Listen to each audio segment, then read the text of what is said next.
SM Store, amanah dalam muamalah.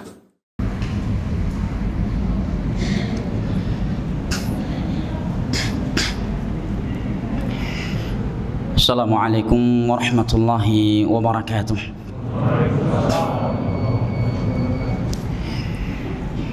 Alhamdulillahilladzi arsala rasulahu bil huda wa dinil haqq liyudhhirahu 'ala ad-din kullihi walau karihal kafirun.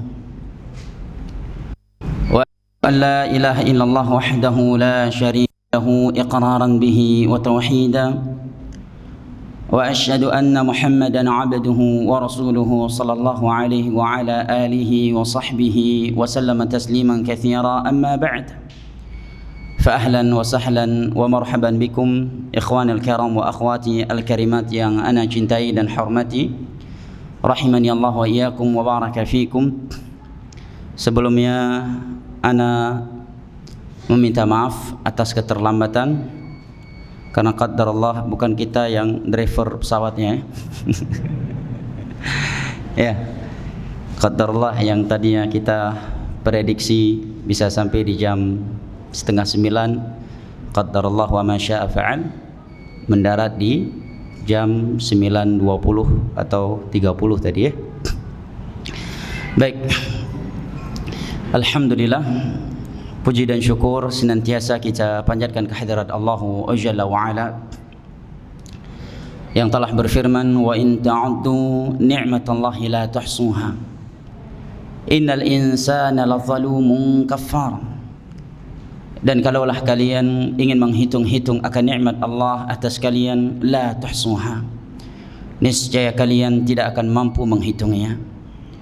Innal insana lazalumun kafar, sesungguhnya manusia itu pelaku kezaliman dan kekufuran. Bertemu dan berkumpulnya kita di rumah Allah Jalla wa Ala yang mulia ini dalam rangka atawasi bil haq wa tawasi bis sabr dan atafaqu fid din, sesama kita merupakan anugerah dan nikmat dari Allah Jalla wa Ala yang wajib kita syukuri serta kita jaga. Mudah-mudahan kita termasuk dari orang-orang yang Allah Jalla wa Ala kecualikan di dalam firman-Nya yang tertera pada surat Az-Zukhruf, al-akhillau yawma idzin ba'dhum li ba'dhin aduwwun illal muttaqin.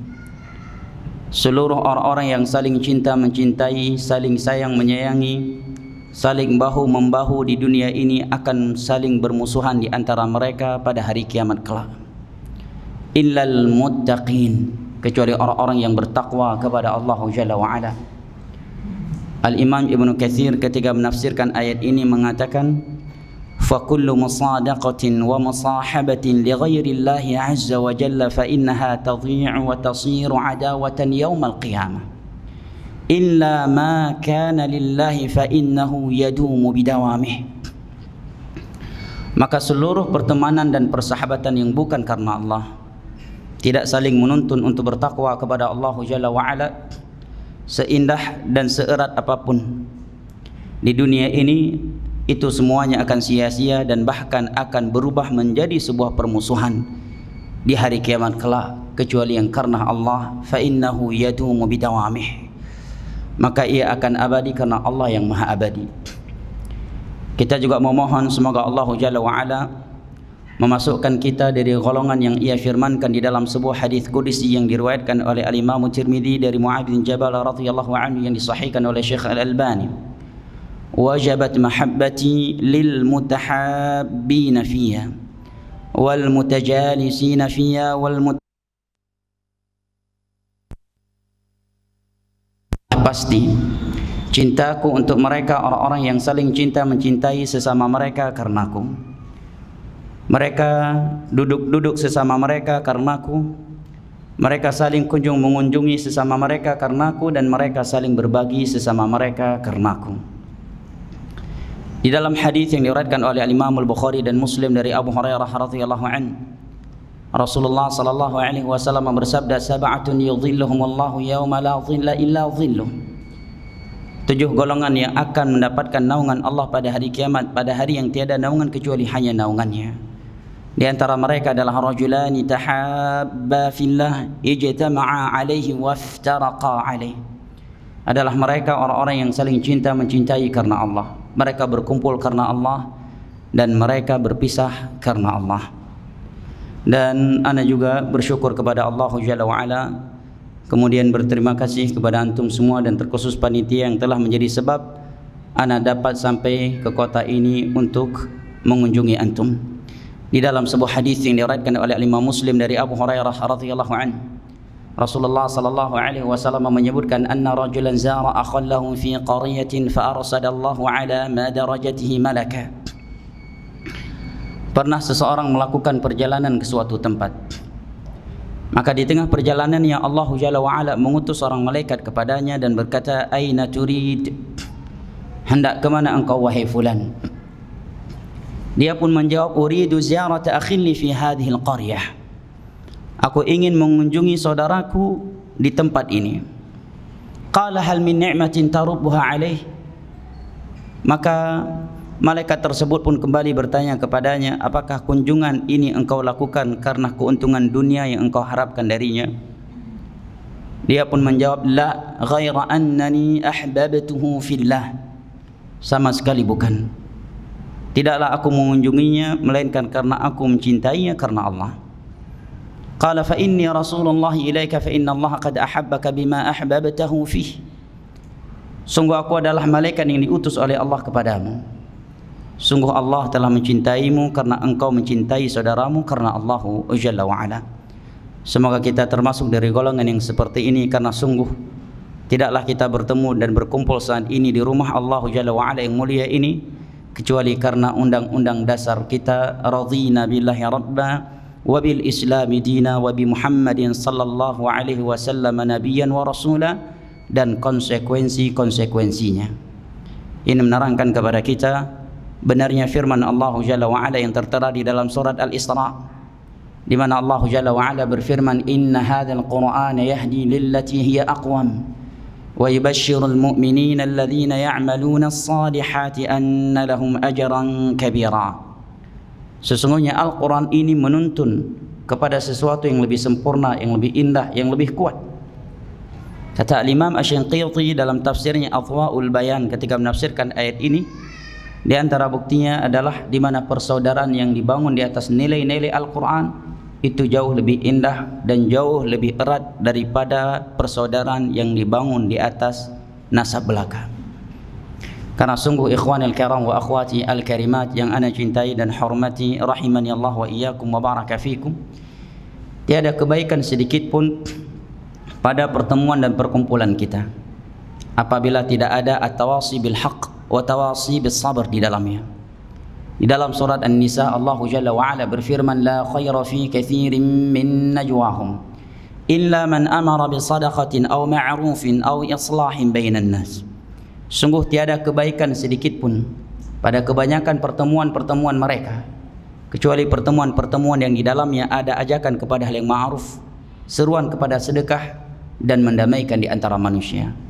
Diriwayatkan oleh Imam Muslim dari Jarir bin Abdullah Al-Bajali radhiyallahu anhu, beliau mengatakan, bay'ana Rasulullah sallallahu alaihi wasallam ala iqamis shalah wa ita'iz zakah wan nushi likulli muslim. Kami telah membaiat, mengambil perjanjian setia kepada Nabi sallallahu alaihi wasallam untuk senantiasa menegakkan salat, menunaikan zakat, dan memberikan nasihat untuk setiap muslim. Juga diriwayatkan oleh Imam Muslim dari Abu Hurairah radhiyallahu anhu, Nabi sallallahu alaihi wasallam bersabda, haqqul muslim 'alal muslim sit. Hak seorang muslim atas muslim lainnya ada 6. Di antaranya adalah idza stansahaka fansah. Jika ia meminta kepadamu untuk memberikan nasihat, maka berikanlah ia nasihat. Beranjak dari beberapa ayat dan hadis di atas, maka insyaallah taala pada kesempatan kali ini kita akan mengangkat tema yang telah diketahui bersama tentang kematian sebagai bentuk perealisasian terhadap kandungan ayat-ayat Al-Quranul Karim dan hadis-hadis Nabi sallallahu alaihi wasallam yang telah kita simak di atas. Ikhwanil kiram wa akhwati al-karimat, rahimani Allah wa iyyakum wa baraka fikum. Hendaknya kita selalu ingat dan sadar bahwa kita tidak diciptakan oleh Allah Jalla wa ala ke dunia yang semu lagi menipu ini hanya untuk hal yang sia-sia, hanya untuk menikmati keindahan-keindahan dunia kemudian mati tanpa ada konsekuensi. Sungguh sangkaan yang seperti ini tidak layak muncul dari seorang muslim, tidak layak terucap oleh seorang muslim baik secara tersurat maupun secara tersirat. Allah Jalla wa Ala berfirman, afahasibtum annama khalaqnakum abathan wa annakum ilaina la turja'un. Apakah kalian mengira bahwa kami menciptakan kalian untuk hal yang sia-sia? Dan apakah kalian mengira bahwa kalian tidak akan kembali kepada kami untuk mendapatkan balasan dengan nikmat atau azab atas apa yang telah kalian perbuat selama kalian di dunia ini? Jamaah yang dimuliakan Allah, ayat ini turun kepada Nabi kita, dibacakan oleh beliau kepada para sahabatnya yang ahli ibadah, ahli ilmu, ahli zuhud. Dan ayat ini ada di dalam kitab suci kita. Jadi ayat ini dibacakan oleh Nabi bukan kepada mereka orang-orang yang tidak salat, yang siang dan malam bermaksiat kepada Allah, yang kufur kepada Allah. Tetapi ayat ini Allah turunkan kepada Nabi kita dan beliau bacakan kepada para sahabatnya. Dan ayat ini ada di dalam kitab suci kita semenjak turunnya dan hingga hari kiamat. Ini yang disebut dengan al-istifham al-inkari at-taubihi. Allah bertanya bukan karena ingin mengetahui jawabannya, tetapi pertanyaan tersebut mengandung celaan terhadap orang yang bersikap demikian. Memang tidak ada yang mengucapkan secara tersurat bahwa dirinya diciptakan ke dunia ini hanya untuk hal yang sia-sia dan bahwa dia tidak akan kembali kepada Allah kecuali orang-orang kafir. Adapun yang mengaku Islam, sebanyak apapun maksiat dan sebejat apapun dia, tidak akan mungkin dia mengucapkan kata yang seperti itu. Tetapi tidak sedikit dari mereka yang mengaku Islam, mengaku cinta kepada Allah dan Rasulnya, tetapi tingkah laku dan gaya hidupnya mengesankan bahwa dia tidak diciptakan kecuali hanya untuk hal yang sia-sia. Tingkah laku dan gaya hidupnya mengesankan seakan-akan dia tidak akan kembali bertemu kepada Allah Jalla wa Ala untuk dihisab dan mempertanggungjawabkan apa yang telah ia perbuat selama ia hidup di dunia yang semu lagi menipu ini. Maka Allah Jalla wa Ala ingatkan kita dengan ayat ini, afahasibtum annama khalaqnakum abathan wa annakum ilaina la turja'un. Apakah kalian mengira bahwa kami menciptakan kalian hanya untuk hal yang sia-sia dan bahwa kalian tidak akan kembali kepada kami? Di dalam surat Al-Qiyamah Allah Jalla wa Ala berfirman, ayahsabul insanu ay yutraka suda. Apakah manusia itu mengira mereka akan dibiarkan begitu saja setelah diciptakan oleh Allah? Kata Imam Syafi'i, dinukilkan oleh Imam Ibn Katsir dalam tafsir Al-Quranil Azim di bawah ayat ini, ay la yu'maru wa la yunha, yaitu dia tidak mendapatkan perintah dan larangan. La, wa ma khalaqtul jinna wal insa illa liya'budun ma uridu minhum min rizqin wa ma uridu an yut'imun innallaha huwar razzaqu dzul quwwatil matin. Tidaklah aku menciptakan jin dan manusia, jangankan manusia, jin sekalipun. Allah katakan tidaklah aku ciptakan jin dan manusia kecuali agar mereka beribadah hanya kepadaku. Aku tidak menginginkan rezeki dan makanan dari mereka. Sesungguhnya Allah Maha Pemberi rezeki lagi Maha memiliki kekuatan yang nyata. Ayat yang seperti ini mungkin setiap kita telah menghafal, bahkan berulang kali telah mendengarnya. Tetapi tak jarang kita bertingkah laku seakan-akan kita belum pernah mendengar ayat-ayat yang di atas. Saya mengatakan kita, jadi antum tak perlu tersinggung karena kalimat kita juga mencakup penceramah dan pematerinya. Ya. Baik. Ayat-ayat di atas bahkan sudah kita hafal dan memahami tafsirnya. Tetapi tak jarang tingkah laku kita, pikiran kita dan cita-cita kita mengesankan seakan-akan kita belum pernah mendengar ayat di atas. Kenapa demikian? Itulah yang namanya manusia. Maka ketika Nabi menyatakan fanasiya Adam wa nasiya dzurriyyatuh, Adam lupa dengan perjanjian yang telah ia ambil kepada Allah, maka anak keturunannya pun memiliki sifat lupa. Semenjak Nabi Adam lupa bahwa dia telah menyerahkan sebagian umurnya untuk anak keturunannya, maka Nabi katakan wa nasiyat dzurriyyatuh, maka semenjak itu anak keturunan Adam pun memiliki sifat lupa. Tidaklah manusia dinamakan insan li'annahu mu'arradun linnisyan, melainkan karena dia sering lupa. Oleh karenanya tentang kematian jamaah yang dimuliakan Allah adalah sesuatu yang hendaknya kita selalu saling mengingatkan antara sesama, selalu disampaikan, ya, dan jangan pernah bosan untuk mendengarkannya. Karena semangat tidaknya kita beribadah kepada Allah itu adalah dengan sering tidaknya kita mengingat kematian. Berani tidaknya kita mengamalkan agama Allah itu adalah dengan sering tidaknya kita mengingat kematian. Istiqamah tidaknya kita di atas agama Allah itu adalah dengan sering tidaknya kita mengingat kematian dengan izin Allah Jalla wa Ala. Jangankan kita ikhwanil kiram wa akhwati al-karimat, rahimani Allah wa iyyakum wa baraka fikum, nabi kita, seorang nabi, seorang rasul yang Allah katakan liyaghfir laka ma taqaddama min dhanbika wa ma ta'akhkhar, yang telah diampuni dosa-dosa yang telah berlalu dan yang akan datang. Seorang nabi, seorang rasul, khatamun nabiyyin. Apa kata Allah kepada beliau? Innaka mayyitun wa innahum mayyitun. Engkau akan mati dan mereka pun akan mati. Apabila Nabi kita sendiri masih diingatkan tentang kematian oleh Allah, maka bagaimana dengan kita aja?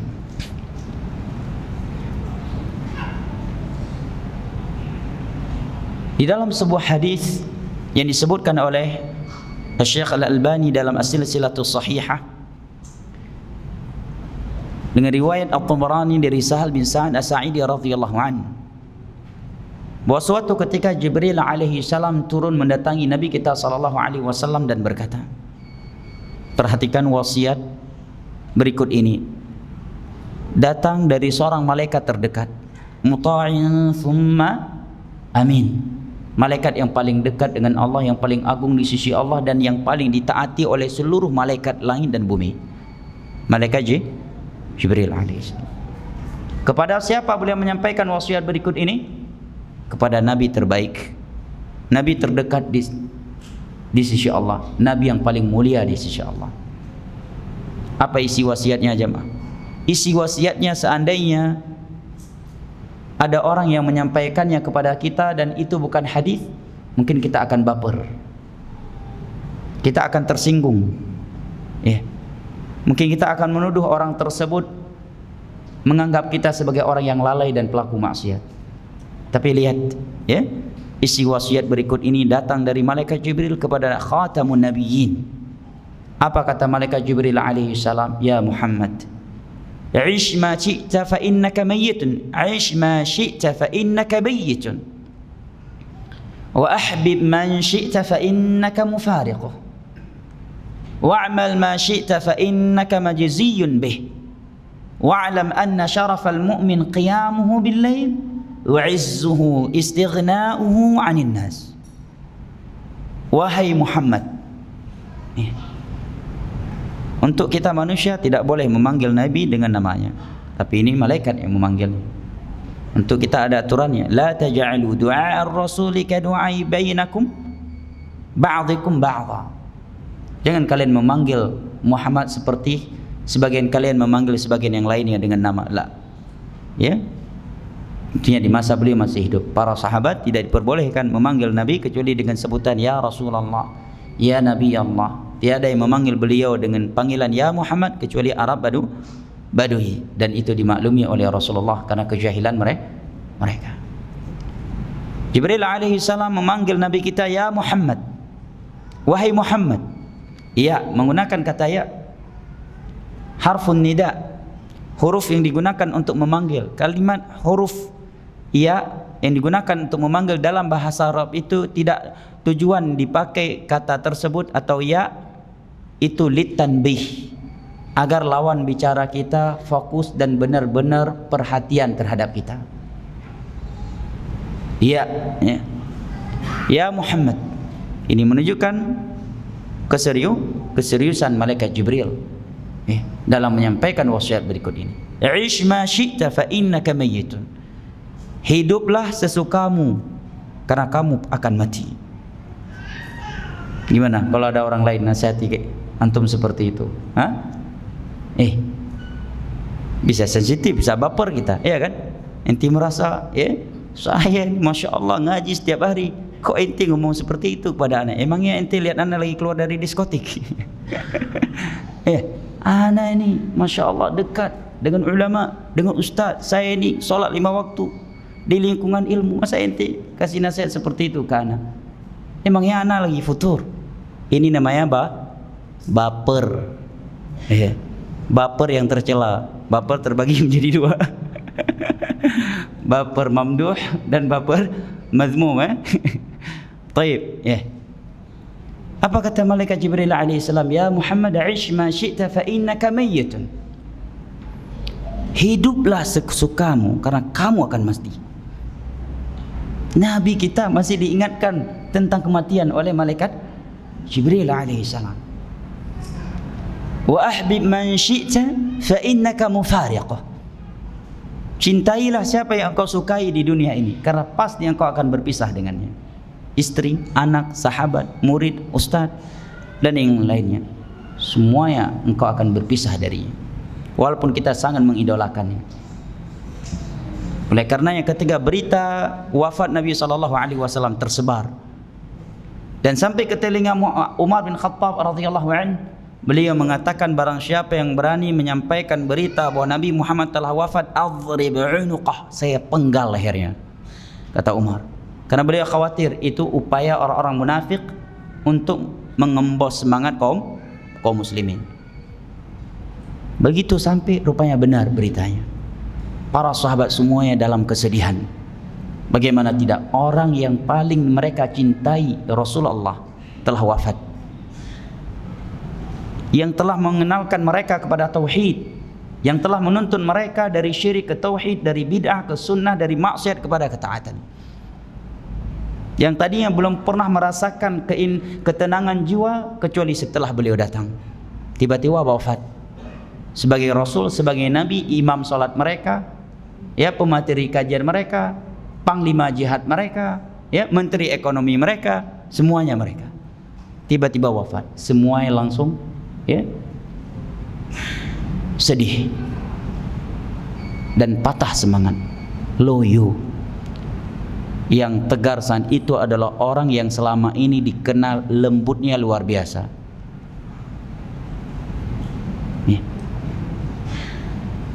Seorang yang Aisyah katakan kepada Nabi, jangan beliau jadi imam ya Rasulullah. Li'anhu idza qara'a al-Quran akhadhahu al-buka. Karena kalau beliau yang jadi imam, setiap kali beliau baca Al-Quran, beliau akan menangis. Itu Abu Bakar radhiyallahu anhu. Maka Abu Bakar pun berkhutbah dengan sebuah khutbah yang dengan khutbah tersebut semangat para sahabat kembali bangkit. Kembali bangkit dan mereka kembali kokoh di atas tauhid dan sunnah. Apa kata Abu Bakar radhiyallahu anhu? Man kana ya'budu Muhammadan fa innahu qad mat. Wa man kana ya'budu Allah fa innahu al-hayyul ladzi la yamut. Ma kana Muhammadun illa rasulun qad khalat min qablihi ar-rusul. Afa immata aw qutila inqalabtum ala a'qabikum. Tidaklah Muhammad barang siapa yang beribadah karena Muhammad, maka Muhammad hari ini telah meninggal dunia. Dan barang siapa yang beribadah kepada Allah, maka Allah Maha hidup, tidak akan mati. Artinya apa? Apabila salat kalian selama ini karena Allah, jihad kalian karena Allah, menuntut ilmu karena Allah, infak kalian karena Allah, walaupun Nabi Muhammad telah meninggal dunia, hendaknya kalian tetap melakukannya. Tetapi kalau semua itu kalian lakukan karena Muhammad, maka Muhammad hari ini telah meninggal dunia, berarti kalian akan berhenti darinya. Kemudian beliau membacakan firman Allah, yang kata Umar seakan-akan kami belum pernah mendengarnya kecuali di saat Abu Bakar membacakannya, padahal kami telah menghafalnya jauh hari sebelum itu. Ma kana Muhammadun illa rasulun qad khallat min qablihi ar-rusul afa in mata aw qutila inqalabtum ala a'qabikum. Tidaklah Muhammad illa rasulun qad khalat min qablihi ar-rusul, kecuali beliau seorang rasul yang telah ada rasul-rasul sebelumnya yang mereka juga meninggal dunia. Apakah apabila rasul kalian ini meninggal dunia atau dibunuh, kalian akan murtad kembali? Ayat ini meneguhkan iman para sahabat yang sedang menurun kembali. Ya. Maka Nabi kita sallallahu alaihi wasallam dikatakan oleh Jibril alaihi salam, wa ahbib man syi'ta fa innaka mufariq. Cintai siapa yang kau sukai. Anda mencintai murid Anda, guru Anda, istri, anak, komandan, bawahan, sahabat, semuanya akan berpisah. Ya. Siap ataukah tidak? Kita masih saling cinta mencintai ataukah kita sudah saling berselisih? Perpisahan pasti akan terjadi, tetapi untuk sementara waktu atau untuk selama-lamanya. Nah, karena perpisahan yang sesungguhnya itu bukanlah dengan kematian, tetapi perpisahan yang sesungguhnya itu adalah tatkala sebagian kita berada di dalam neraka, sedangkan sebagian yang lainnya berada di dalam neraka. Sedangkan ketika di dunia mereka selalu bersaudara dan saling cinta mencintai sesama mereka. Dan kebersamaan itu tidak akan mungkin kita raih kecuali dengan iman dan amal saleh. Walladzina amanu wa taba'atuhum dzurriyyatuhum biimanin alhaqna bihim dzurriyyatahum wama alatnahum min 'amalihim min syai', dalam surat At-Tur. Dan orang-orang yang beriman dan anak keturunan mereka ikut serta beriman kepada mereka, beriman seperti mereka, kami akan kumpulkan mereka di tempat yang sama dan kami tidak akan menyia-nyiakan amalan mereka sedikit pun. Nah, wa naza'na ma fi qulubihim min ghillin ikhwanan ala sururin mutaqabilin. Kami keluarkan sifat iri dan dengki dari hati-hati penduduk syurga, sehingga mereka di dalam syurga berkumpul dalam keadaan bersaudara tanpa ada kedengkian sedikit pun. Tetap dipertemukan kembali jika mati di atas iman dan amal saleh. Maka Jibril alaihissalam mengatakan kepada Nabi kita, fa innaka mufariq. Siapapun yang engkau cintai di dunia ini, maka engkau akan berpisah dengannya. Karena tak jarang sebagian orang melanggar agama Allah karena cintanya dia kepada istri, karena cintanya dia kepada anak yang luar biasa, cinta yang melampaui batas terhadap orang tua, saudara, kerabat, bahkan ada yang cinta hanya karena nilai-nilai dunia, tanpa nilai akhirat sedikit pun, hanya karena satu rating. Ya, hanya karena satu organisasi atau yang lainnya dia rela mengorbankan akhiratnya. Maka Nabi kita diingatkan oleh Allah, fa innaka mufariq, engkau akan berpisah dengan mereka. Kemudian kata Jibril alaihi salam, wa'mal ma syi't fa innaka majziyun bih. Dan berbuatlah sesukamu di dunia ini, karena engkau akan dibalas dengan apa yang telah kamu perbuat. Wa'alam anna syarafal mu'min qiyamuhu bil-lail. Dan ketahuilah olehmu, kemuliaan seorang mukmin di sisi Allah itu adalah tatkala dia menjaga salat malam. Karena salatul lail umul khair, kata ulama salaf. Salat malam adalah sumber kebaikan. Dan di dalam riwayat yang sahih Nabi menyatakan da'bus salih fa innaha da'bus salihin. Karena salat malam adalah kegiatan orang-orang saleh. Ingin tahu diri kita ini saleh ataukah bukan? Lihat apakah kita orang yang disiplin salat malam ataukah bukan. Kalau tidak disiplin, kita bukan orang saleh, walaupun orang memanggil kita ustaz, walaupun orang menyebut kita panitia kajian, walaupun orang menamakan kita takmir masjid. Ciri orang saleh fa innaha da'bus salihin, dia menjaga salat malam. Itu ciri orang saleh. Wa izzuhu istighna'uhu 'anil nas. Dan kehormatan dia di sisi manusia adalah tatkala dia tidak mengemis, tidak meminta-minta kepada manusia untuk urusan pribadinya. Ikhwanil kiram wa akhwati al-karimat rahimani Allah wa iyyakum wa baraka fikum. Apa pelajaran yang bisa kita ambil dari wasiat Jibril alaihi salam kepada Nabi kita yang mulia ini? Di antara pelajaran yang penting untuk kita petik adalah pentingnya mengingatkan orang yang kita cintai tentang kematian, dan pentingnya kita saling mengingatkan antara satu sama yang lainnya tentang kematian. Malaikat dengan Nabi aja masih saling mengingatkan tentang kematian. Bayangkan coba, Nabi, Rasul. Ya. Jangan sampai kita menganggap kajian atau ceramah yang membahas tentang kematian, syurga dan neraka adalah kajian biasa. Ya, kurang semangat kita mendengarnya. Begitu kajian membahas tentang tips agar sukses poligami, langsung semangat. Seakan-akan yang kalau udah poligami nggak mati lagi. Jelas sama. Coba baca ayat Al-Quran dan hadis, penuh dengan tentang kematian, penuh dengan ayat-ayat yang membahas syurga dan neraka.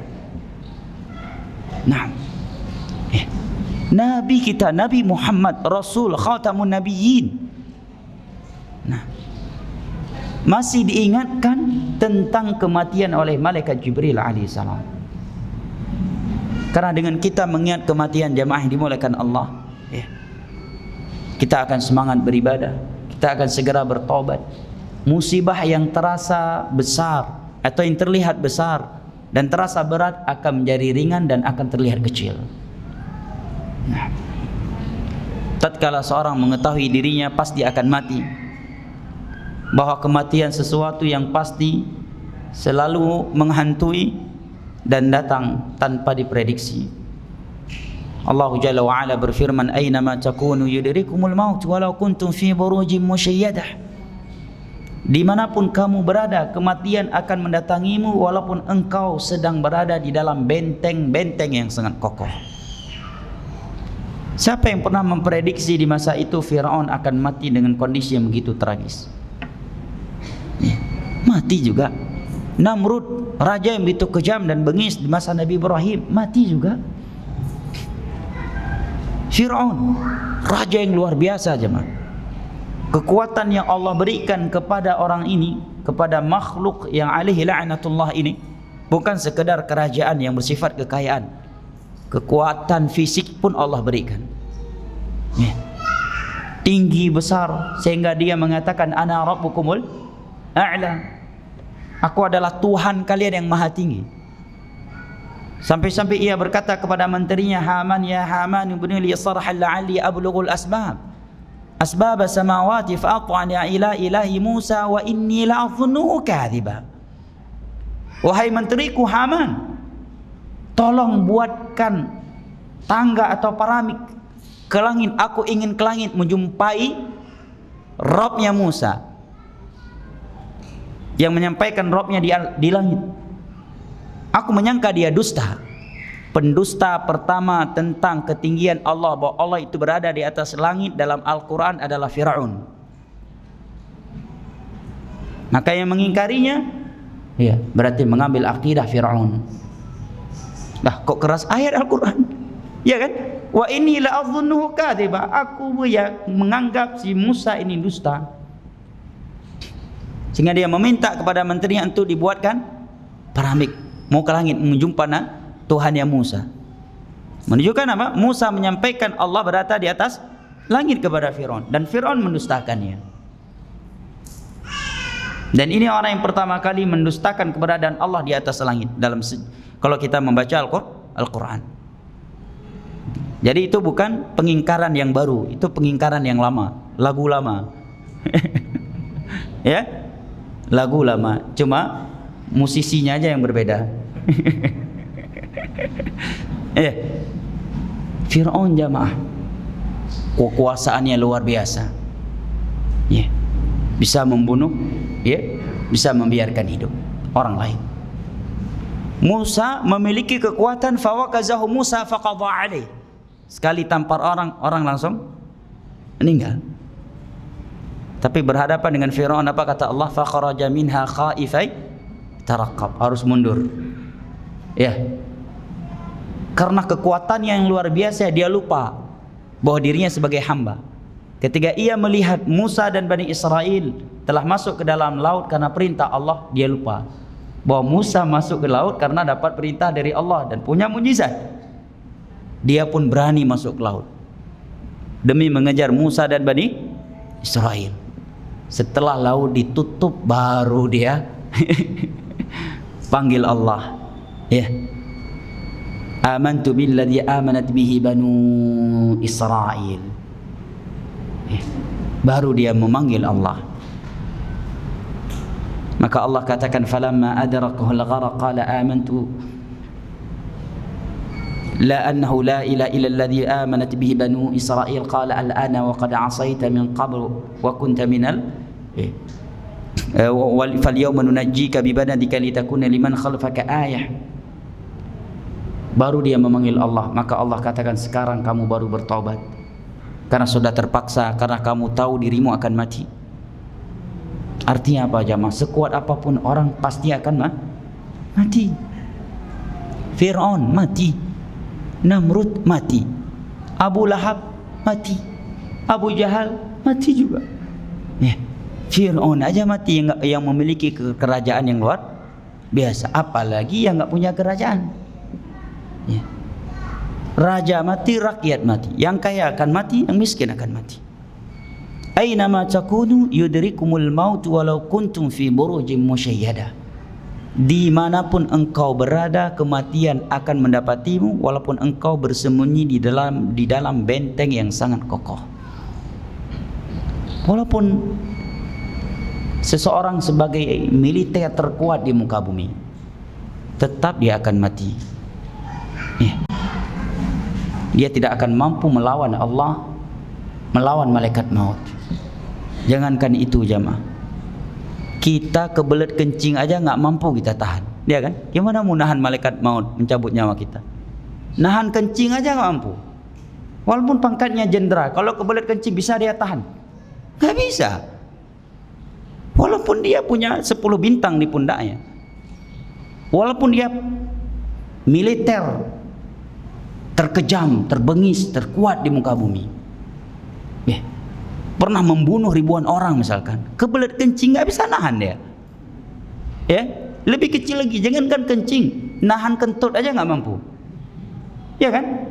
Gimana mau nahan malaikat maut?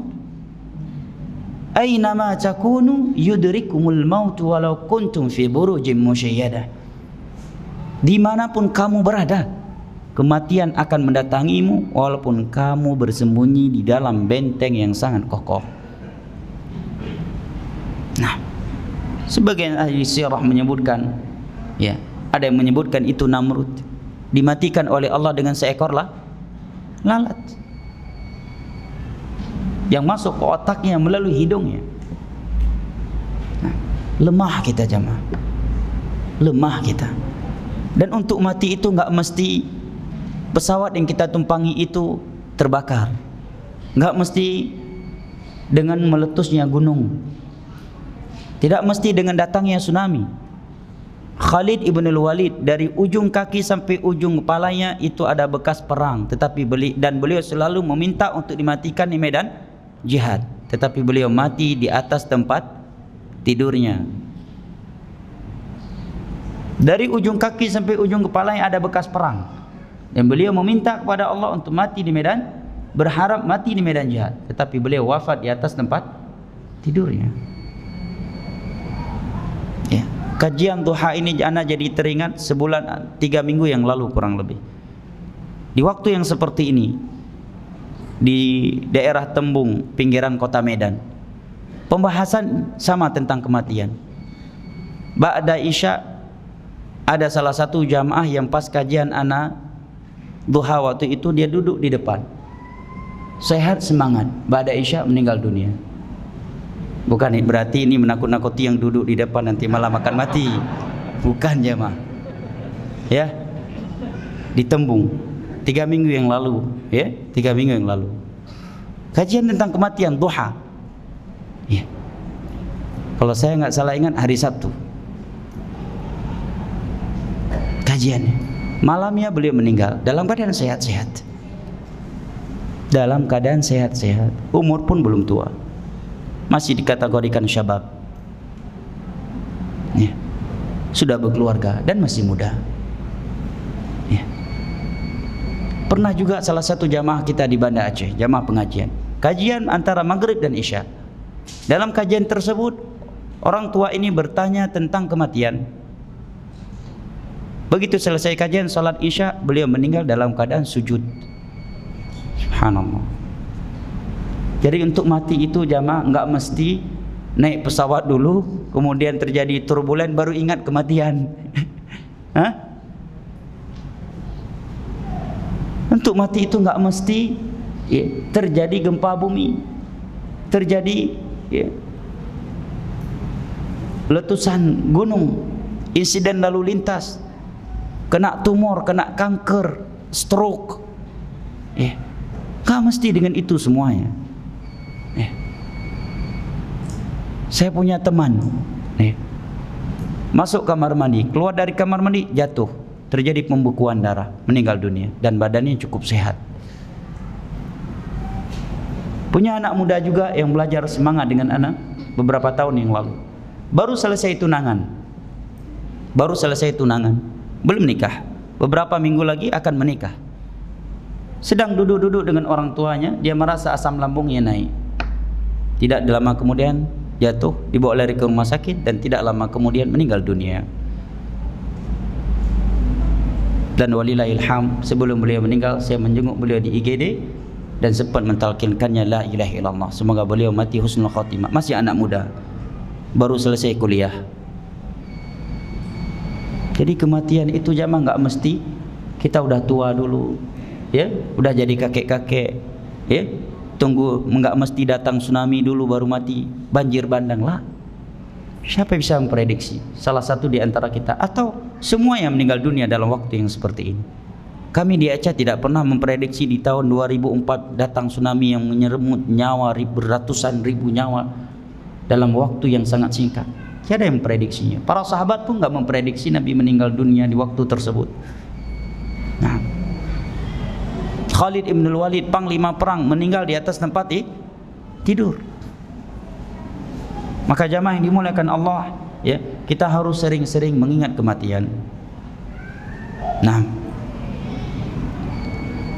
kenapa? Karena memang Nabi memerintahkan kita untuk sering-sering mengingat kematian. Di dalam hadis yang diriwayatkan oleh Imam Ibnu Majah dan Tirmidzi dari Abu Hurairah radhiyallahu anhu. Coba perhatikan hadis berikut ini. Berapa menit lagi? Jam berapa adzan? Zuhur?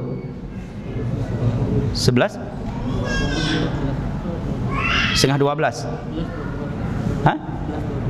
11.22. Masya Allah cepat ya. Di Aceh 12.45 adzan. Adzan zuhur ya. Baik. Jika ada hal yang mau disampaikan ditulis saja ya. Nabi SAW menyatakan aktsiru dzikra hadimil ladzat. Sering-seringlah kalian mengingat penghancur pemutus seluruh kelezatan, yaitu kematian. Kepada siapa Nabi berkata demikian?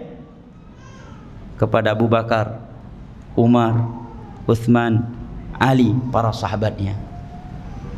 Ini yang Nabi katakan kepada mereka. Padahal mereka bukan penjahat, mereka bukan koruptor, mereka bukan penzina, mereka bukan pelaku syirik, bukan pelaku bid'ah, bukan pencuri, bukan orang yang malas salat. Lah, mereka adalah sebaik-baik manusia setelah para nabi dan para rasul. Mereka syuhada, mereka siddiqun, mereka salihun. Predikat tertinggi setelah para nabi dan para rasul itu diraih oleh para sahabat Nabi. Salat 5 waktu di belakang Nabi. Pemateri kajian mereka sehari-hari siapa? Nabi. Berangkat jihad, komandan jihadnya Nabi. Berangkat umrah, pembimbing umrahnya Nabi Muhammad. Pergi haji, pembimbing hajinya Nabi SAW. Menikah, menjadi saksi pernikahannya Nabi SAW. Hidup di lingkungan salihun. Tetapi apa Nabi katakan kepada mereka? Aktsiru dzikra hadimil lazzat. Sering-seringlah kalian mengingat kematian pemutus seluruh kelezatan. Masih diingatkan tentang kematian. Jadi jangan sampai terbesit di hati kita seakan-akan kita, ya, atau saudara kita karena dia sudah berjenggot, ya, salat 5 waktu tiap hari, kajian dan sebagainya, enggak perlu lagi kita ingatkan tentang kematian. La jamaah. Tidaklah manusia ini terus-menerus dalam maksiat kecuali karena mereka tidak mengingat kematian. Karena kematian pemutus seluruh kelezatan. Apa maksudnya kelezatan di sini adalah ladzat ibadah. Karena dengan seorang mati dia sudah tidak wajib lagi beribadah. Wa'bud rabbaka hatta ya'tiyakal yaqin. Adapun nikmat dunia maka di dalam syurga akan dia rasakan lebih sempurna lagi kelezatannya. Karena di dalamnya ma la 'ainun ra'at wa la udhunun sami'at wa la khatar 'ala qalbi bashar. Nikmat-nikmat yang ada di dalam syurga itulah nikmat-nikmat yang sempurna, yang belum pernah terlihat oleh mata, yang belum pernah terdengar oleh telinga, dan belum pernah terbesit di dalam hati. Seindah-indahnya nikmat yang pernah kita lihat di dunia ini, maka nikmat di dalam syurga lebih indah dari itu. Dan seindah-indahnya nikmat dunia yang pernah kita dengar, maka nikmat di dalam syurga jauh lebih indah dari itu. Dan sesempurna nikmat yang pernah terbayangkan oleh hati kita, maka nikmat syurga jauh lebih indah dari itu. Ma la 'ainun ra'at wa la udhunun sami'at wa la khatar 'ala qalbi bashar. Belum pernah terlihat oleh mata, terdengar oleh telinga, dan terbesit di dalam hati. Riwayat Imam Muslim dari Abu Hurairah radhiyallahu anhu, hadis qudsi. Ikhwani al-kiram wa akhwati al-karimat rahimani Allah wa iyyakum wa baraka fikum. Disebutkan di sini dalam kitab At-Tadhkirah bi Ahwalil Mauta wa Umuril Akhirah, peringatan tentang kondisi orang-orang yang mati dan tentang akhirat, ditulis oleh Al-Imam Al-Qurtubi. Ya, judulnya saya sudah mengerikan, ya. Ya. Karena ada sebagian orang yang disayangkan dinisbatkan kepada ilmu dan penceramah agama. Isi ceramahnya mengesankan seakan-akan jangan membahas tentang kematian. Jangan orang begitu ke masjid dengan niat tentang surga, neraka, kematian, alam barzah. Karena orang masih pengen hidup lama. Ente ngomong masalah syurga, masalah neraka, masalah azab kubur, masalah kematian, akhirnya orang nggak jadi lagi ke masjid. Yang udah ke masjid akhirnya nggak mau balik lagi ke masjid. Ini kan memperolok-olok Al-Quran dan hadis. Memang tujuannya mungkin sekedar untuk biar kocak kajiannya, biar lucu. Ya akhi, para sahabat, orang-orang yang paling taat, diingatkan tentang neraka dan diingatkan tentang alam barzah serta kematian oleh Nabi. Maka kita lebih utama lagi untuk diingatkan karena kita pelaku dosa. Kenapa penting? Yang pertama karena Nabi yang memerintahkan tadi. Yang kedua, simak ucapan Ad-Daqqaq berikut ini yang dinukilkan oleh Al-Imam Al-Qurtubi dalam kitabnya ini. Apa kata Imam Ad-Daqqaq? Kata beliau, man aktsara min dzikril maut ukrima bi thalathati asya. Barang siapa yang sering, yang selalu mengingat kematian, dia akan dimuliakan dengan 3 hal. Ingin mendapatkan kemuliaan dengan 3 hal berikut ini, maka sering-seringlah mengingat kematian.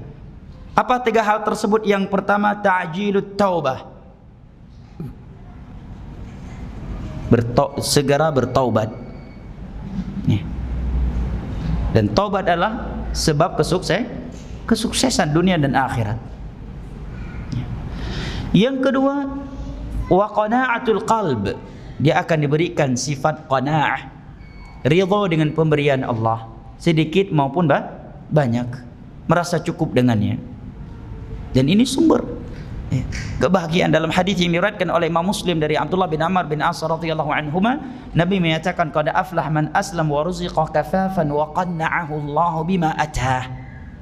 Sungguh telah beruntung, telah sukses orang yang dianugerahkan agama Islam kepadanya, diberikan rezeki yang mencukupkan, wa qanna'ahu Allah bima atah, dan Allah berikan untuknya sifat qanaah terhadap apa yang Allah berikan.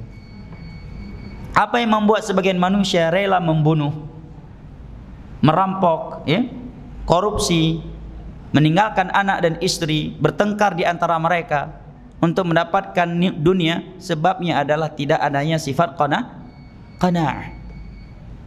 Yang membuat manusia saling dengki di antara mereka, saling ghibah di antara mereka karena nilai-nilai dunia yang didapatkan oleh sebagian dan sebagian yang lain tidak mendapatkannya, itu dikarenakan tidak adanya sifat qanaah di dalam hati. Kalau dia punya sifat qanaah, enggak akan mungkin dengki kepada orang lain yang mendapatkan dunia yang dia belum dapatkan. Yang ketiga kata beliau, wa nasyatul ibadah. Semangat dalam beribadah. Dan itu kita rasakan jamaah. Tidaklah kita mengingat tentang kematian, melainkan kita akan semangat beribadah. Dan ilmu agama adalah ibadah yang sangat mulia. Ilmu agama adalah ibadah yang sangat mulia. Ayat dan hadis serta ucapan ulama salaf yang menerangkan keutamaan ilmu agama, saya kira sudah hal yang maklumi oleh antum semua. Kenapa saya ingatkan ini secara khusus? Karena sebagian orang sikapnya mengesankan seakan-akan ilmu itu bukan ibadah, atau ibadah tapi ibadah yang khusus untuk orang-orang yang baru ngaji atau anak-anak muda. Kalau sudah tua, sudah membungkuk, itu fokusnya sholat, puasa, baca Al-Quran. Seakan-akan menuntut ilmu bukan ibadah. Padahal Allah katakan wa'bud rabbaka hatta ya'tiyakal yaqin. Tetaplah engkau beribadah kepada Rabbmu sampai engkau mati, dan ilmu salah satu ibadah. Bahkan Abdullah bin Mas'ud menyatakan, mudzakaratul ilmi sa'atan khairun min ihya'il lail. Mengulang-ulang ilmu agama sesaat saja. Yang namanya mengulang artinya apa? Membahas ilmu yang sudah diketahui, diulang-ulangi olehnya, baik sendirian maupun dengan kawan atau dengan hadir di kajian. Itu pahalanya lebih besar daripada sholat malam sepanjang malam. Hadir di majelis ilmu agama sesaat saja pahalanya lebih besar daripada solat malam yang kita lakukan dari semenjak solat isya sampai masuk waktu fajar. Maka kalau kita kurang semangat dalam beribadah, dan di antara ibadah yang sangat mulia yang hendaknya kita selalu semangat di atasnya, yaitu ilmu, berarti kita kurang mengingat kematian dan kurang memahami apa itu ibadah. Karena ada sikap sebagian orang mengesankan seakan-akan keutamaan hadir di majelis ilmu agama itu hanya diperoleh oleh orang-orang yang baru ngaji saja. Adapun yang ngajinya udah 10, 15 hingga 20 tahun, keutamaan itu udah nggak dapat lagi, makanya nggak semangat lagi ngaji. Kesannya seperti itu. Lah jemaah. Ini orang yang mengingat kematian akan dimuliakan dengan 3 hal. Yang pertama, ta'jilut taubah, dia akan segera bertaubat. Kenapa? Karena dia tahu hadis Nabi, innamal a'malu bil khawatim, jangan sampai kematian datang dan aku belum bertaubat. Innamal a'malu bil khawatim, amalan itu dengan penutupnya. Hadis riwayat Imam Muslim dari Sahal bin Sa'ad As-Sa'idi radhiyallahu anhu. Hadis ini Nabi ucapkan sebabnya ada seorang laki-laki yang dipuji habis-habisan oleh kaum muslimin saat itu karena keberaniannya di medan jihad. Dan karena dia selalu berada di saf terdepan di medan jihad. Tetapi Nabi justru mengatakan huwa finnar, dia di neraka tempatnya. Singkat ceritanya, setelah para sahabat mengikutinya dan ingin tahu bagaimana mati dia, apakah su'ul khotimah atau husnul khotimah, karena Nabi telah berkata demikian, didapati orang tersebut matinya mati su'ul khotimah, mati bunuh diri karena tidak tahan, tidak sabar dengan luka yang ada di tubuhnya disebabkan panah atau tombak musuh yang mengenainya. Innamal a'malu bil khawatim. Jangan main-main ya. Ini masalah syurga neraka. Jangan sampai Masya Allah dia bersabar di atas tauhid belasan tahun, suatu ketika nggak sabar akhirnya berpindah ke syirik. Hanya 1 jam kematian pun datang dan dia mati di atas syirik. Innamal a'malu bil khawatim. Dia telah menggenggam sunnah Nabi, bak bara api bertahun-tahun, kemudian berpindah ke bidah hanya beberapa menit. Di saat itu pula kematian mendatanginya. Innamal a'malu bil khawatim. Dia sudah berusaha bersabar untuk tidak berzina, bertahun-tahun dia bersabar untuk tidak jatuh ke zina, walaupun pintu-pintu zina terbuka lebar di samping rumahnya, di lingkungannya, bahkan dia bisa mendapatkannya dengan gratis, dengan mudah. Bertahun-tahun dia bersabar, akhirnya Allah selamatkan dari zina. Suatu saat dia penasaran, apabila datang syubhat dari kawan-kawan sekitarnya,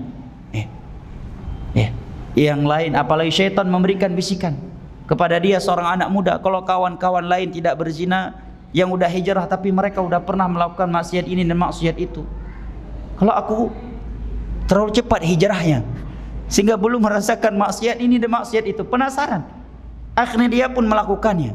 Iya dan billah, di saat melakukan zina perdana, judi perdana, dia mati. Innamal a'malu bil khawatim. Lebih buruk lagi, mati di saat melakukan syirik atau bid'ah perdana. Syirik perdana mati.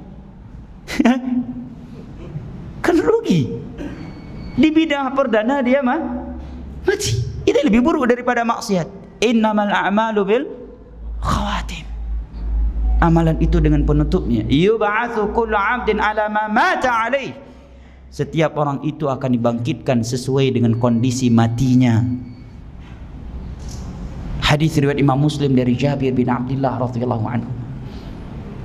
Dan kata Imam Ibn Rajab Al-Hambali dalam kitabnya Lataiful Ma'arif tentang husnul khatimah dan su'ul khatimah, itu adalah tentang su'ul khatimah lidasisatin fi qalbih. Sepertinya Ummahat ada kajian sendiri di atas ya. Mohon ustazah di atas kajiannya dihentikan dulu, kita fokus dengan kajian yang di bawah. Nanti udah selesai kajian ini, kami persilakan ustazah yang sedang buat kajian sekarang untuk memberikan kajian ya. Nah, baik, dengan gelas-gelas kaca harus seperti itu bahasanya jamaah. Ya. Nah, kalau kita laki-laki kan langsung nembak ya. 7 poin. Baik. Ikhwanil kiram wa akhwati al-kariman, kata Ibn Rajab dalam kitabnya Lataiful Ma'arif, lidasisatin fi qalbi. Seorang mati su'ul khatimah itu soal hati, karena ada bisikan dan rencana-rencana buruk di dalam hati. Oleh karena Syekh Utsaimin dalam kitab Riyadhus Shalihin, syarah Riyadhus Shalihin, menerangkan tentang mati husnul khatimah itu enggak mesti dia mati sedang salat, sedang sujud, sedang baca Al-Quran, sedang ceramah. Cukuplah dia husnul khatimah tatkala dia mati hatinya sedang mengingat Allah atau sedang berencana melakukan kebaikan. Seorang pembunuh yang telah membunuh 100 orang, kemudian dia bertobat dan ingin mendatangi sebuah lingkungan, di sana ada ahli tauhid. Di tengah perjalanannya dia mati dan belum sampai ke sana, dibawa oleh malaikat rahmat. Hadis riwayat Bukhari Muslim dari Abu Sa'id Al-Khudri radhiyallahu anhu. Al-Huwayyis belum pernah salat 1 rakaat pun, dan sebelumnya sangat benci terhadap Nabi dan kaum muslimin. Tetapi begitu bertobat, beliau berangkat jihad, meninggal dunia. Subhanallah. Atau sebaliknya, ada orang mati sedang sujud, sedang salat, sedang ceramah, sedang di atas mimbar berkhutbah Jumat, tetapi matinya di sisi Allah mati su'ul khatimah, walaupun manusia menilainya husnul khatimah. Kenapa? Karena hati yang sedang rusak. Orang menilai dia, Masya Allah, Ustaz Fulan mati sedang berceramah, sedang khutbah Jumat, Fulan sedang salat, Fulan sedang umrah. Tapi kalau dia melakukannya saat itu sedang riak, kemudian mati, maka dia mati su'ul khatimah. Dari itu kita mengetahui kenapa Nabi menjadikan doa Allahumma muqallibal qulub tsabit qalbi ala dinik sebagai doa beliau yang paling sering beliau panjatkan. Ya dan billah jamaah. Ya. Seorang ustaz misalkan sedang berkhutbah berapi-api di atas mimbar Jumat, mati. Jamaahnya Masya Allah histeris melihatnya. Semua memuji dan mengatakan husnul khatimah insyaAllah. Bisa jadi dia sul khatimah di sisi Allah kalau khutbahnya itu riya, kalau dia dalam keadaan ujub, ya. Apalagi dalam keadaan maksiat. Yang berikutnya kata beliau, wa man nasyal mauta uqiba bi thalathati asya. Barang siapa yang melupakan kematian, maka dia akan diberikan sanksi dengan 3 perkara. Diberikan 3 keburukan. Yang pertama, taswifut taubah, menunda-nunda taubat. Jadi menunda-nunda taubat itu bukan sebuah kebaikan. Ketika seorang melihat dirinya suka menunda-nunda taubat, ketahuilah kita sedang jauh dari Allah. Allah sedang tidak cinta kepada kita. Karena innallaha yuhibbut tawwabin wa yuhibbul mutatahhirin. Allah senang, cinta kepada orang-orang yang banyak bertaubat. Nah, yang kedua, watakasul fil ibadah. Dia akan bermalas-malasan dalam beribadah. Malas salat malam, malas salat sunnah. Yang tadi hanya dari salat sunnah mutlak, kemudian berpindah malasnya kepada sunnah rawatib, berpindah kepada 2 rakaat antara adzan dan iqamah subuh, berpindah lagi kepada witir, kemudian dari itu berpindah kepada salat-salat yang wajib. Itulah khutuwati syaitan, langkah-langkah syaitan yang Allah katakan wala tattabi'u khutuwati syaitan. Jangan kalian ikuti langkah-langkahnya syaitan. Nah, yang ketiga, kata beliau wa tarkur ridha bil kafaf. Dia tidak memiliki sifat qanaah. Walaupun harta dan dunia yang telah Allah berikan kepadanya itu telah banyak, tetap saja dia merasa belum cukup. Selalu berkeluh kesah. Tingkah laku dan ucapannya mengesankan dia seakan-akan adalah manusia yang paling miskin, padahal rumahnya sudah rumah gedung, rumah mewah, kendaraannya banyak, kesehatannya luar biasa, sehingga dia tidak merasakan ketentraman jiwa. Karena Nabi menyatakan laisal ghina an kathratil 'ard walakinnal ghina ghinan nafs. Kekayaan, kebahagiaan itu bukan dengan banyaknya harta benda, melainkan dengan kekayaan hati. Hadis riwayat Imam Al-Bukhari dari Abu Hurairah radhiyallahu anhu.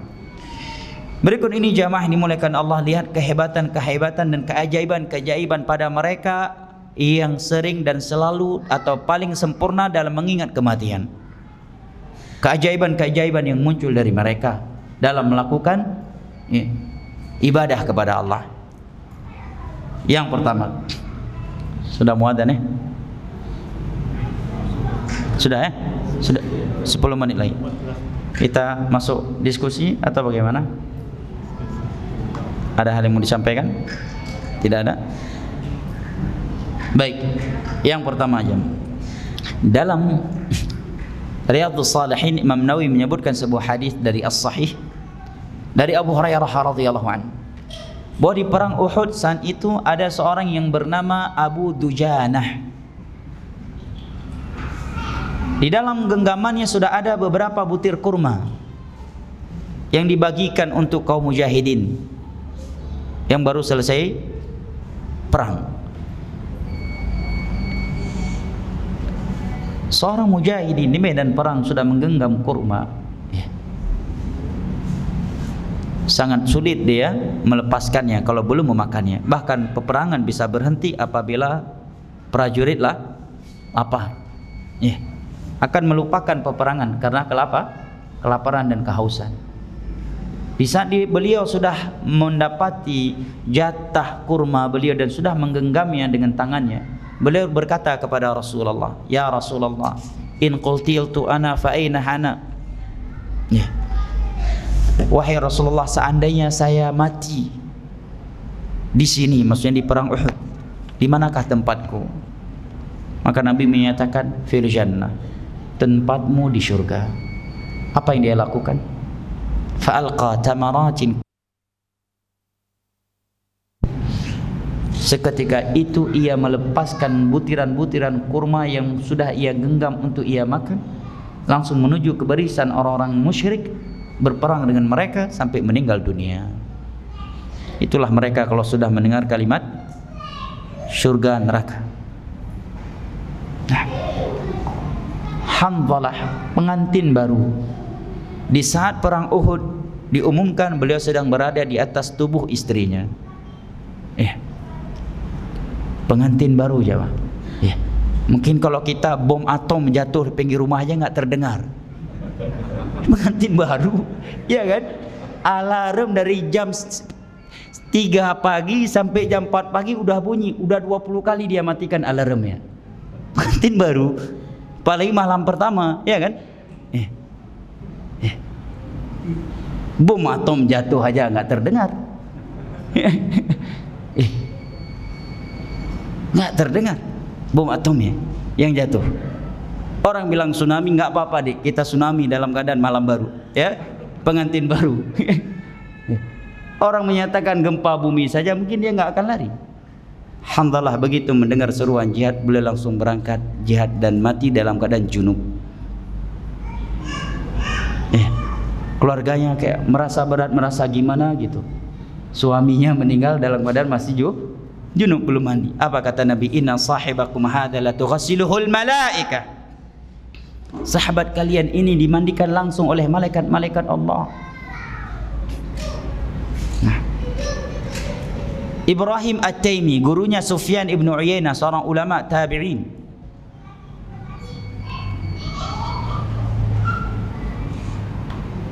Beliau mengatakan, umassilu nafsi fil jannah. Aku bayangkan diriku seakan-akan diriku sedang berada di dalam syurga.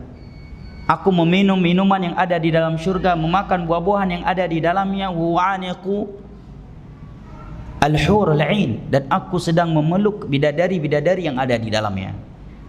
Kemudian setelah itu aku bayangkan seandainya diriku sedang di dalam neraka. Aku meminum nanah penghuni neraka, memakan buah zakum, dan aku sedang terbelenggu di dalam neraka. Kemudian aku katakan kepada diriku, nih, tempat manakah yang ingin engkau dapatkan dari dua tempat ini? Diriku pun menjawab, jannah, syurga. Maka aku pun menghardik diriku, idzan fa'mali li umniyatik. Kalau demikian, beramallah mulai sekarang untuk meraih cita-citamu.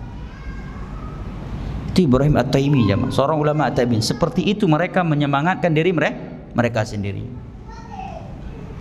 Ya. Pintu zina, pintu maksiat terbuka di depan kita. Ingat kematian. Bayangkan seandainya kita berzina kemudian kematian datang. Bayangkan seandainya kita berjudi kemudian kematian datang. Dan lebih buruk dari itu, bayangkan seandainya kita sedang berbuat syirik dan kematian datang. Sa'id bin Jubair, seorang ulama tabi'in, bukan sekedar ulamanya tabi'in, tetapi ulama-ulamanya tabi'in, termasuk ya al-fuqaha as-sab'ah kota Madinah, tokohnya ulama. Apa kata beliau? Lau faraqa dzikrul mauti qalbi la khasyitu an yafsuda alayya. Seandainya hatiku lupa mengingat kematian sesaat saja, maka aku sangat khawatir di saat pula hatiku akan rusak. Ini sekaliber Sa'id bin Jubair, yang gurunya dalam menuntut ilmu agama adalah Abdullah bin Abbas. Guru beliau adalah para sahabat Nabi. Seperti itu beliau berkata, seandainya hatiku lupa mengingat kematian sesaat saja, maka di saat itu pula aku khawatir hatiku akan rusak. Penting jemaah. Wallahi jamaah, kalau kita tidak banyak mengingat kematian, sungguh sangat berat mempertahankan tauhid dan sunnah ini, apalagi mendakwahkannya. Ya. Kalau kita nggak banyak-banyak mengingat kematian, ya, kampung akhirat kita, mungkin kita akan stroke jamaah. Kita umur baru 25, 30, 40, tapi udah kena stroke. Memikirkan bully manusia. Apalagi pembulian di masa sekarang terbagi menjadi dua. Ya, pembulian offline dan pembulian online. Yang paling berat itu pembulian online. Kalau zaman dahulu, ya, pembulian itu cuma satu, pembulian offline. Sekarang ada pembulian offline, ada pembulian online. Kalau kita tidak banyak-banyak mengingat kematian dan kampung akhirat kita, mungkin kita akan meninggalkan dakwah ini. Kita akan stroke. Kita akan jatuh tersungkur di tempat kita sendiri. Tapi dengan banyak mengingat kematian, mengingat surga, neraka, mengingat alam barzah, dengan izin Allah Jalla wa'ala, kita akan selalu semangat berpegang teguh dengan Al-Quranul Karim dan hadis-hadis Nabi SAW dengan pemahaman para salaf. Kita akan selalu semangat beribadah kepada Allah dan menyampaikan agama Allah kepada manusia. Baik, di sini ada Pertanyaan Afwan Ustaz, izin bertanya, apakah benar Syekh Albani rahimahullah berkata Allah suci dari segala arah dan tempat? Dalil ini sering dipakai oleh ahlul bidah menjelaskan. Nah, bukan hanya Syekh Albani, para ulama yang lain juga menyatakan. Tapi maksud tempat di sini apa? Ya. Allah tidak diliputi oleh tempat. Makanya Syekh Al-Imam Ibn Abil Is dalam syarah Aqidah At-Tahawiyah, kata beliau, di akhir zaman ini, di masa setelah muncul banyak penyimpangan terkhusus dalam bab asma' wa sifat dengan tersebarnya ilmu filsafat, Anda hendaknya istifsal terhadap kalimat al-ijmaliyat. Anda harus meminta rincian dari kata-kata yang global.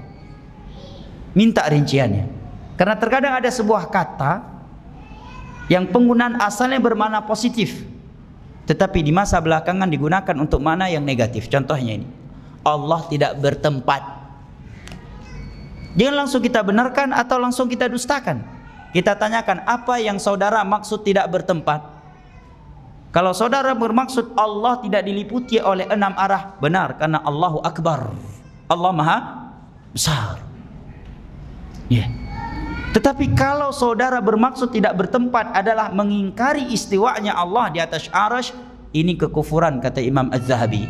Karena menolak 7 atau 6 ayat yang muhkam dalam Al-Quran, menolak hadis-hadis Nabi, ijma' para sahabat, para tabi'in, tabi'ut tabi'in, ya, dan ulama Ahlus Sunnah wal Jamaah sepanjang masa, kecuali orang-orang yang jatuh ke ta'wil, tidak dikufurkan.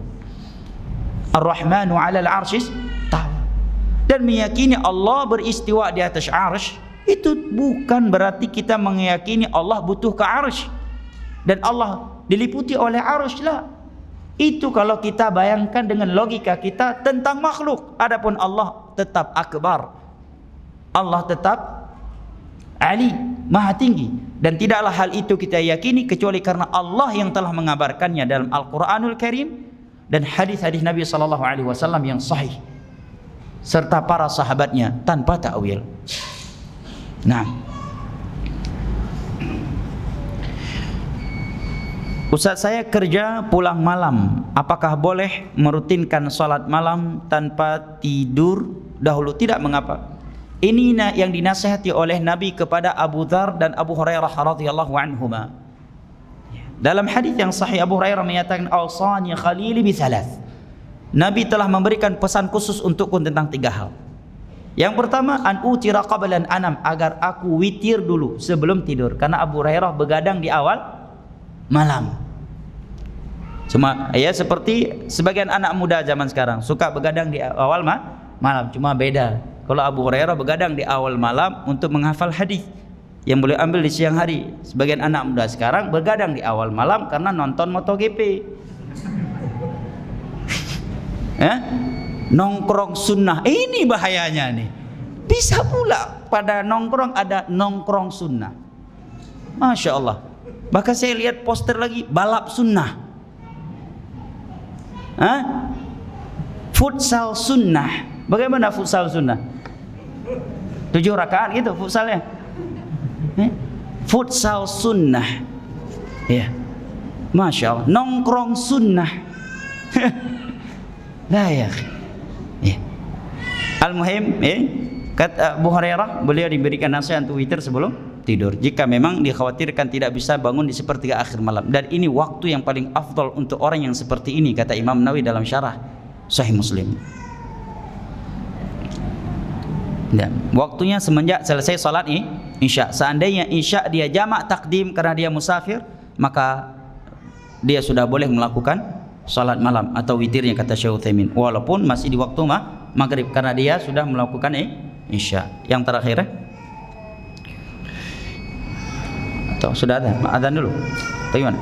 Satu lagi yang terakhir. Assalamualaikum Ustaz. Waalaikumsalam warahmatullahi wabarakatuh. Semoga Allah memberkahi ilmu untuk amin walaki bimithli. Ibu ana seorang non muslim, semoga Allah memberikan hidayah kepadanya. Allahumma hadi ummah kama hadaita umma Abi Hurairah. Setiap anak memohon didoakan ibu, beliau berdoa kepada Tuhannya. Nabi Isa, bagaimana hukumnya? Anda yang salah. Suruh minta doa sama orang yang enggak Islam. Mestinya saudara yang berdoa kepada Allah untuk ibu saudara agar masuk Islam. Ya. Sebagaimana Abu Hurairah radhiyallahu anhu datang kepada Nabi meminta untuk mendoakan ibunda yang masuk Islam yang sebelumnya pernah mengeluarkan kata-kata yang tidak baik terhadap Rasulullah dan marah kepada Abu Hurairah yang selalu mengajaknya masuk Islam. Semoga Allah Jalla wa Ala memberikan hidayah kepada ibu saudara kita ini agar masuk Islam. Naam, dan agar semoga Allah memudahkan beliau untuk mendakwahinya dengan ilmu, hikmah dan akhlak.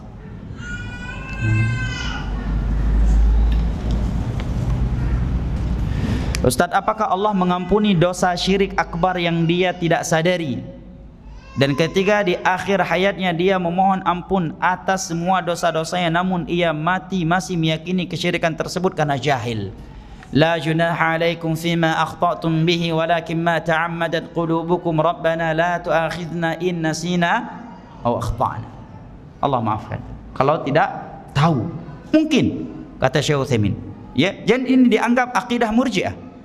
Dalam kitab Ushulul Fiqh wa Qawaidi sangat mungkin sebagian kaum muslimin hari ini tidak tahu syirik itu adalah syirik. Sangat mungkin kata beliau. Yang pertama, jauhnya mereka dari dakwah tauhid. Sudah jauhnya mereka dari dakwah tauhid, yang ada di tengah-tengah mereka justru dai yang menyuruh kepada syirik dan menggambarkan ritual syirik itu adalah sebuah ketaatan yang dicintai oleh Allah. Dan anggap ini akidah Murji'ah. Ya, sangat mungkin. Sebagian orang tua kita dulu, bahkan kita sebelum dapat ide kita nggak tahu nyembelih ke laut, nyembelih untuk sawah itu syirik, nggak tahu. Nah, yang kedua, seandainya dia tahu kemudian sudah bertobat, Allah katakan ya qul ya ibadiyalladzina asrafu ala anfusihim la taqnatu min rahmatillah innallaha yaghfiru dzunuba jami'a innallaha ghafurur rahim. Katakan kepada hamba-hambaku yang sudah memiliki dosa yang melampaui batas, jangan pesimis dari rahmat Allah. Allah mengampuni seluruh dosa kalau kalian bertaubat. Ya bani Adam, law balagat dzunubuka anana as-sama' thumma astaghfartani ghafartu laka wala ubali. Wahai anak Adam, seandainya dosa kamu itu sudah sampai ke langit tingginya dan kamu bertobat kepadaku meminta ampunan, aku ampuni dan aku tidak peduli sebanyak apa dosa yang sudah kamu lakukan.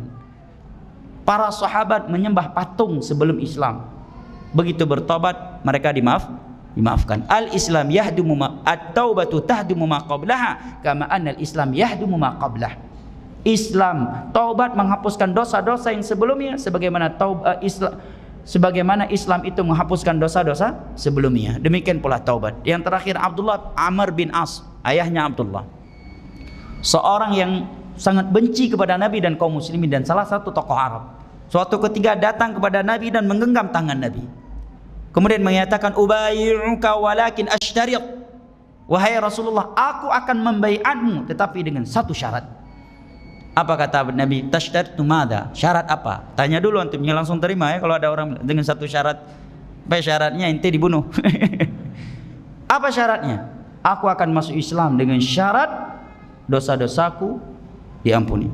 Karena sungguh target terbesarku sebelum Islam adalah menebas lehermu, dan wajahmu adalah wajah yang paling aku benci. Maka kalau ini aku dapatkan, aku akan masuk Islam. Maka Nabi pun menyatakan, ala ta'lam anna al-Islam yahdumu ma qablah. Wahai Amr bin Ah, apakah kamu enggak tahu bahwa Islam itu akan menghapuskan dosa-dosa sebelumnya? Demikian juga taubat. At-taubatu tahmu ma qablaha kama anna al-Islam yahdumu qabla at-taibu min adh-dhanbi kama la dhanbalah. Taubat, seorang bertobat dari dosa seperti orang yang belum melakukan dosa itu. Dalam riwayat Imam Tirmidzi dari Abdullah bin Umar radhiyallahu anhu, Nabi menyatakan, innallaha yaqbalu taubatal 'abdi ma lam yugharghir. Allah akan selalu menerima taubat seorang hamba selama dia belum ghargharah. Ghargharah ada dua maknanya. Yang pertama, kata para ulama, belum melihat adab yang mematikan. Yang kedua, nyawa yang ditarik oleh malaikat maut belum sampai di kerongkongannya. Innallaha yaqbalu taubatal 'abdi ma lam yugharghir. Hadis Abdullah bin Umar riwayat Tirmidzi dengan sanad dihasankan oleh Syekh Albani, wallahu taala alam bisawab. Kiranya ini yang dapat kita sampaikan pada kesempatan kali ini. Lebih dan kurangnya luntuan saya mohon maaf. Wabillahi wasallam wa akhiru da'wana alhamdulillahi rabbil alamin. Wassalamu alaikum warahmatullahi wabarakatuh.